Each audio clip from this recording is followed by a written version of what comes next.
About 3 years ago, Robert Gennardi discovered he is suffering from heart failure, which requires multiple open heart surgeries and a transplant. Gennardi says he felt scared about the process.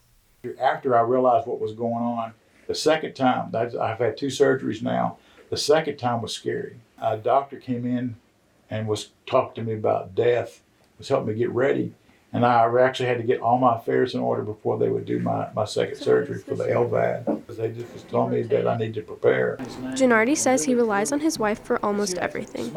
This right here can really makes me appreciate her more and more as my wife, because of the fact it's really consuming on her. I mean, it consumes me, but she's the one that gets the kudos for everything for putting up with all this. Jeanette says there have been struggles, especially while being in the hospital, but is thankful for the time that she has. We've tried to keep it as normal for the kids especially, but right now I'm just in fantasy time because I can, have the normal, but when he's in the hospital, it's a whole different thing. Because stuff like that, it definitely changes the way you think about day-to-day life. Because his condition is severe, Gennardi must undergo a 3rd surgery once he receives a match for his heart. Many factors come into play, such as genetics and size, when it comes to donor organs. He must lose 30 pounds in order to be optimal weight for a match. Once he receives the desired weight, he goes on the transplant list and will hopefully find a heart in under 30 days. Despite the need, he says it's overwhelming that a life is gone in order for him to live. I'm not waiting on a heart now. I gotta wait for somebody to die to get a heart. And that's sad. That's something that you really have to think about as a person with a conscience, that you're literally waiting for somebody to die that matches you so they can put the heart in you. Gennardi's wife says how this experience has changed her outlook on illnesses.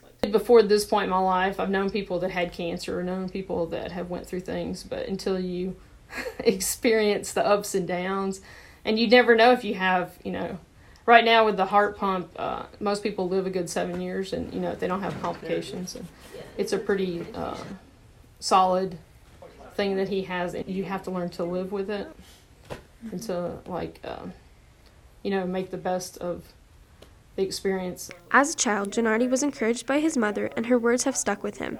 He says her advice is his motivation to keep going, and despite the odds, he says he continues to push through. I can still hear her voice telling me, don't ever give up.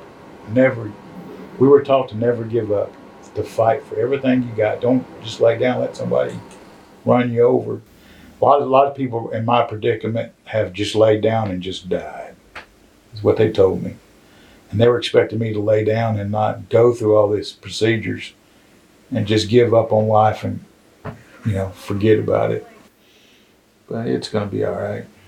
Reporting for Hawk TV, I'm Haley Pacheco.